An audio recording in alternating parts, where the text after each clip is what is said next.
누가복음 9장 1절부터 9절까지 제가 봉독해 드리겠습니다.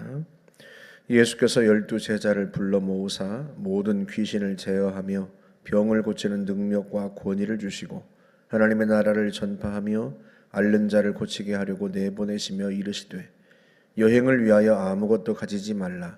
지팡이나 배낭이나 양식이나 돈이나 두벌옷을 가지지 말며 어느 집에 들어가든지 거기서 머물다가 거기서 떠나라. 누구든지 너희를 영접하지 아니하거든 그 성에서 떠날 때에 너희 발에서 먼지를 떨어버려 그들에게 증거를 삼으라 하시니 제자들이 나가 각 마을에 두루 다니며 곳곳에 복음을 전하며 병을 고치더라. 분봉왕 헤롯이 이 모든 일을 듣고 심히 당황하니 이는 어떤 사람은 요한이 죽은 자 가운데서 살아났다고도 하며 어떤 사람은 엘리야가 나타났다고도 하며 어떤 사람은 옛 선지자 한 사람이 다시 살아났다고도 함이라.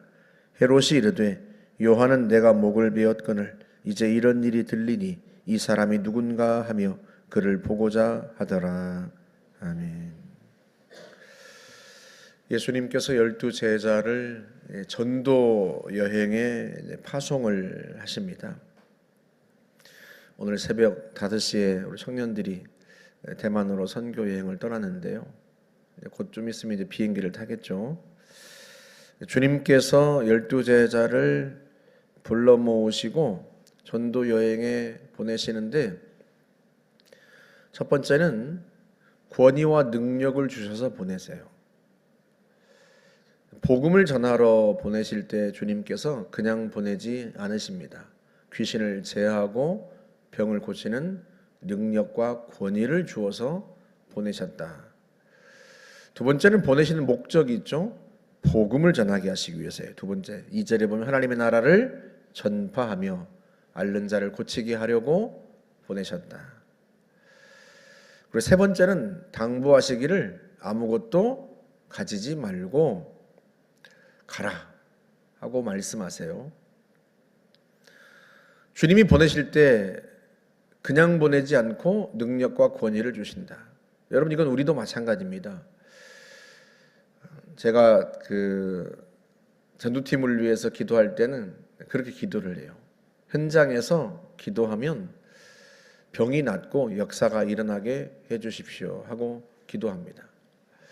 언제나 하나님의 역사는 현장에서 일어나요. 주님이 우리를 보내실 때 그냥 보내지 않으신다. 우리에게 그 믿음이 필요합니다. 여러분에게 어떤 감동이 들었다. 내가 누군가를 전도해야 되겠다. 저 사람에게 예수 믿게 해야 되겠다 하는 감동이, 그런 마음이 여러분에게 들었을 때 주님이 여러분에게 그 사람에게 파송하시는 거잖아요, 여러분을. 그러면 그때 믿음을 가지고 기도해주고 또 권고하세요. 사람들이 목사님에게 데려가야 되겠다, 목사님에게 기도받게 해야 되겠다, 그렇게만 생각하시는데, 여러분 12제자가 본래부터 능력 있는 사람들이 아니에요. 보게 되겠지만 이 사람들이 나중에 대단한 병을 고치고 대단한 능력을 행하니까 이들이 대단한 사람들인 것 같지만, 예수님께서 변화산에서 내려오셨을 때 이들이요, 귀신 들린 아이를, 그 귀신을 쫓아내지 못하고 쩔쩔매는 것을 봅니다.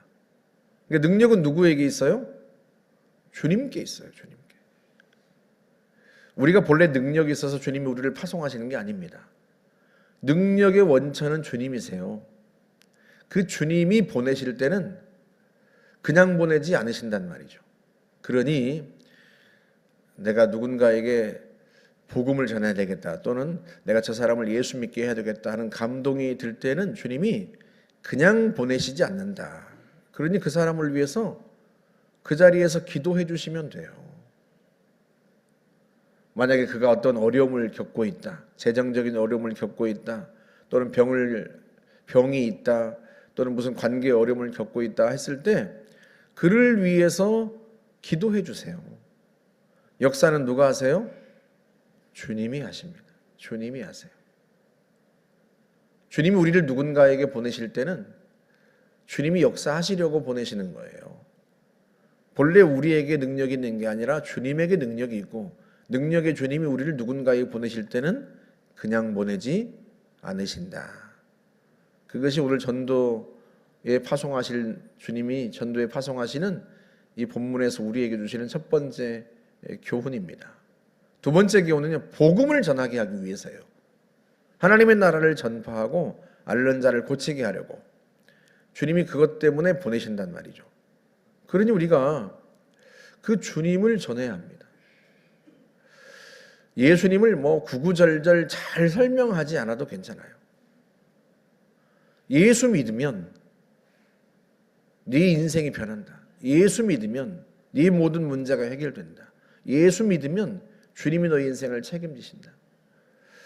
하나님의 나라가 우리 인생 가운데 임하면요, 하나님의 통치가 우리 가운데 임하면 우리의 인생이요 달라지죠.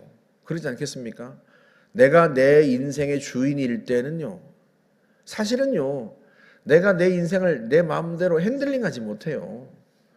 내게 오늘 무슨 일이 일어날지도 알지 못하는 내가 내 인생을 어디로 내가 몰고 가겠습니까? 가는 길도 모르고요, 앞날에 무슨 일이 일어날지도 몰라요. 그런 내가 주인이 되어서 내 인생을 몰고 갈 때 여러분 내 인생이 형통할 수 있겠습니까? 하지만 하나님이 통치하시면, 하나님이 주인 되시면요, 하나님 우리 인생길을 아세요. 우리에게 무엇이 필요한지도 아시고 무엇이 내 앞길에 기다리고 있는 줄도 아세요. 그래서 하나님께서 우리를 통치하시면 우리 인생이 새로워집니다. 주님이 우리의 주인 되시면, 주님이 우리의 왕이 되시면, 우리가 예수를 믿으면 우리의 영혼이 구원받을 뿐만 아니라 인생이 새로워진다. 이 하나님의 나라를 전파하는 거예요. 그렇게 해서 주님께서 우리를 누군가에게 보내실 때 믿음을 가지고 나가면 돼요. 그 다음은 주님이 책임지십니다. 제자들에게 배낭이나 두보롯이나 아무것도 가지지 말라 하고 명령하신 것은 다른 의미가 아니에요.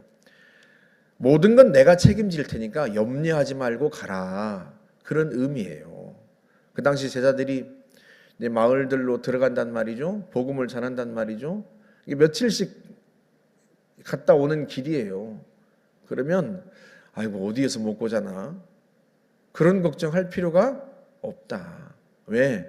가면 다 너희를 영접하는 사람들이 있을 테고 그곳에서 먹고 자면서 그 마을에서 복음을 전해라. 내가 다 준비해 두었으니까 염려하지 말고 가라. 그런 의미예요.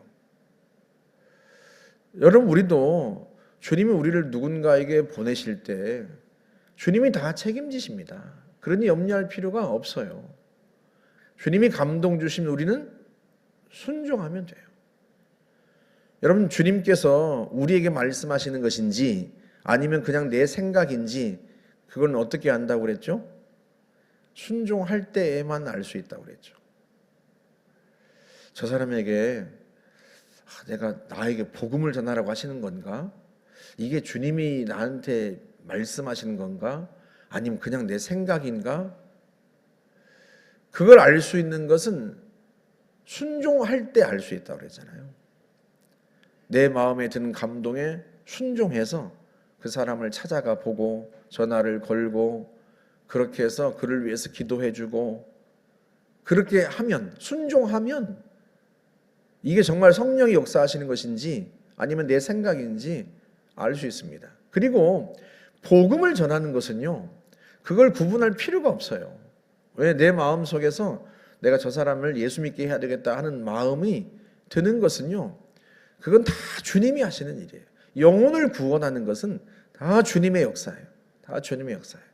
그러니 그걸 미루지 말고 전화하고 찾아가고 만나고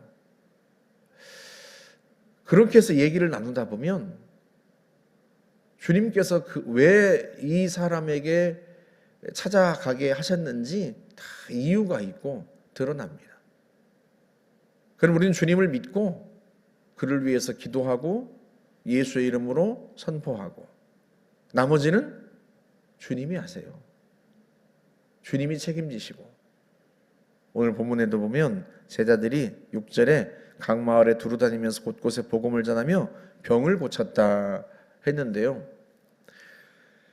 얼마나 놀라운 일들이 일어났는지 헤롯 왕이 듣고 깜짝 놀랍니다. 사람들이요, 세례 요한이, 죽은 세례 요한이 살아났다고도 하고, 옛 선지자 중에 한 사람이 다시 살아났다고도 하고, 얼마나 놀라운 일들이 일어났으면 이런 소문이 쫙 퍼졌겠어요. 그런데 그 소문 중에 누가 드러나요? 예수님이 드러나요. 예수님이.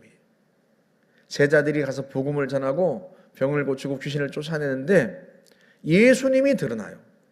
병자들이 치유되고 귀신들이 떠나가고 그런 일들이 일어나는 가운데서 예수님이 드러납니다.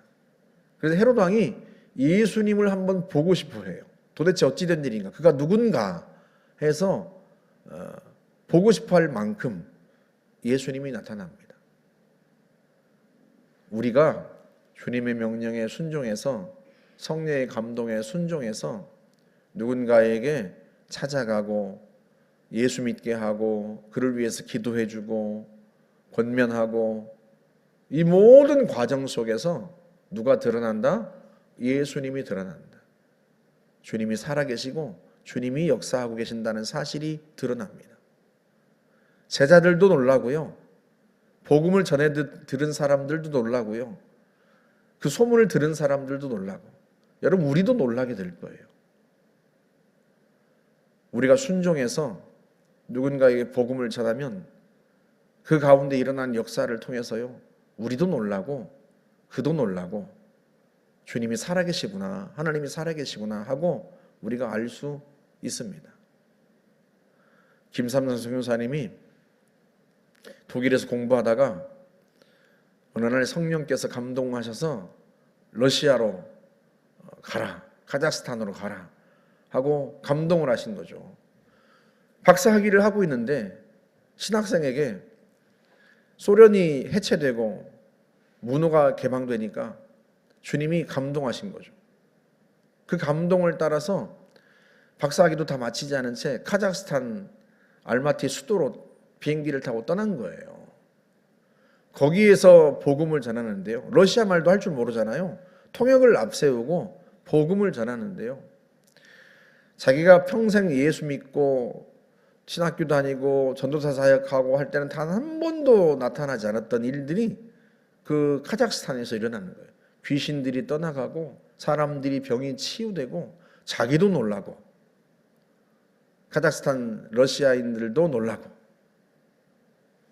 그래서요 많은 사람들이 예수를 믿고요, 카자흐스탄 그 알마티 수도에 러시아인, 카자흐스탄인, 고려인 그 현지인들이 5,000명이 모여요. 5,000명이.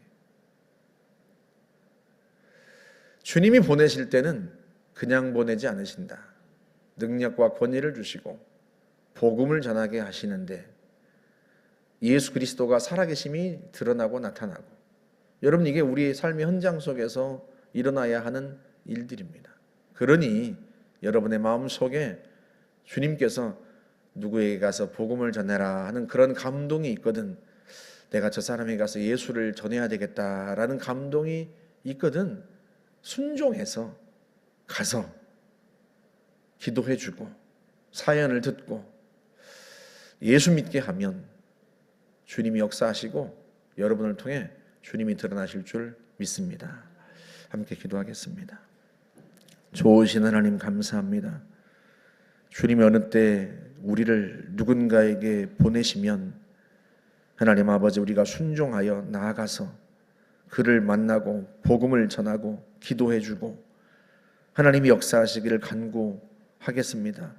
하나님 아버지, 순종할 때 주님이 역사하셔서 오늘날도 주님이 살아계시고 역사하심을 우리 모두가 전하는 자나 듣는 자나 기도하는 자나 기도를 받는 자나 모두가 다 놀라고 깨달을 수 있도록 하나님 우리를 축복하여 주옵시고 우리의 전도 현장 가운데 하나님이 역사하여 주옵소서. 감사드리며 예수님의 이름으로 기도하옵나이다. 아멘.